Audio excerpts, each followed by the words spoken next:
Alright, what's up guys? Today I'm gonna show you something. Today we're gonna learn how to reverse, you know. So, more like, you're already thinking, what do you mean by reverse?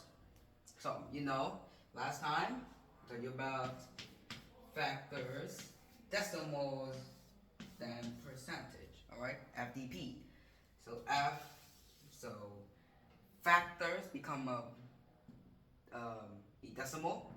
From a decimal, you turn into a percentage. So now, you get it now. You will learn how to change a percentage to a decimal and a decimal back to a factor. Alright? So let's get started. So it's honestly pretty simple. It sounds like the reverse of everything you do. Let's say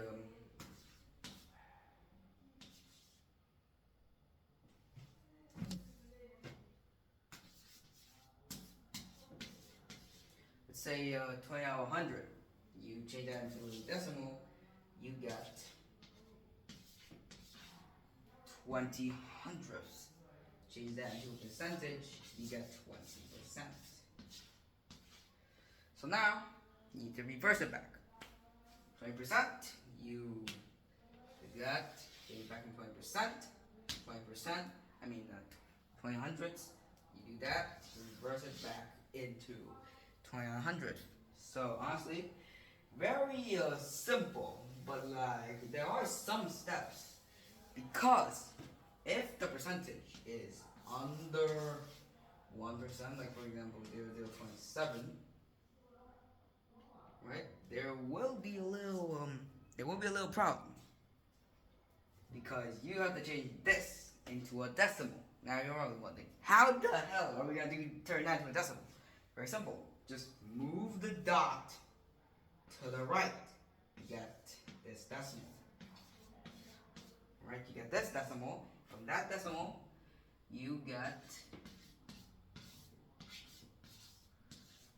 our factor. So basically, it's actually very simple if you think about it because little concentration, and you should get it.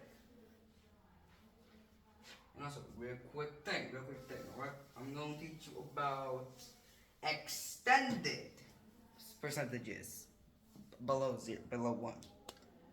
So of course, there's also negative percentages, which I will not need to tell you about because I'm pretty sure all of you will know what a negative percentage is. It's just a percentage but negative.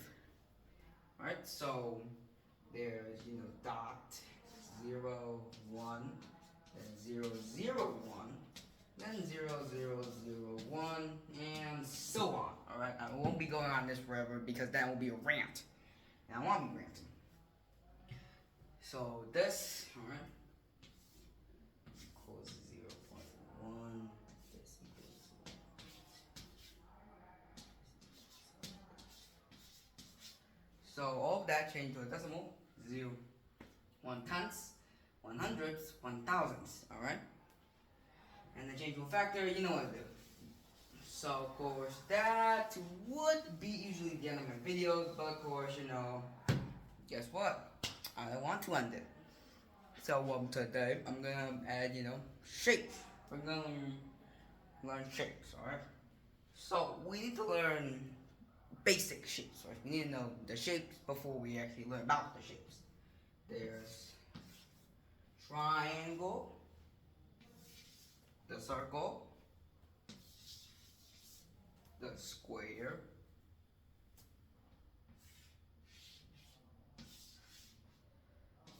and the pentagons, hexagons, polygons, or whatever it's called. So yeah, most shapes, they're pretty basic. They're just shapes. But they each have one thing, alright? So they all have a degree angle. So you're asking, what in the name of God is a degree angle? So here, this square, 9-degree angle. It's a square. This equal, here you also get 9-degree angle. Here you don't get 9-degree angle because there is no 9-degree angle.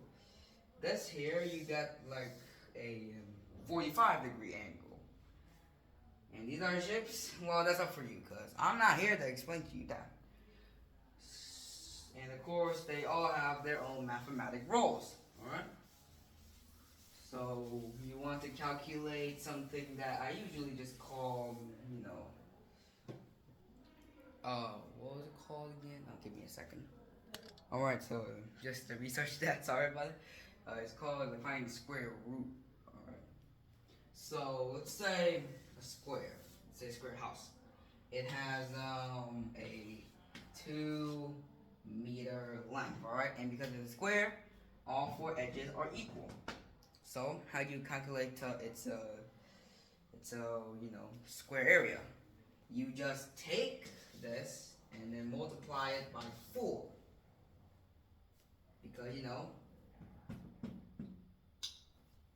4 corners, 4 lines. So you multiply by 4, and you get 8 meters, which is a pretty small house, alright? You cannot lie. It is kind of a small house. Triangles, circles, every other shape, it's very similar. Like the rectangle, it is a little different, but that's another video for me to cover, alright? So, yeah, see you guys.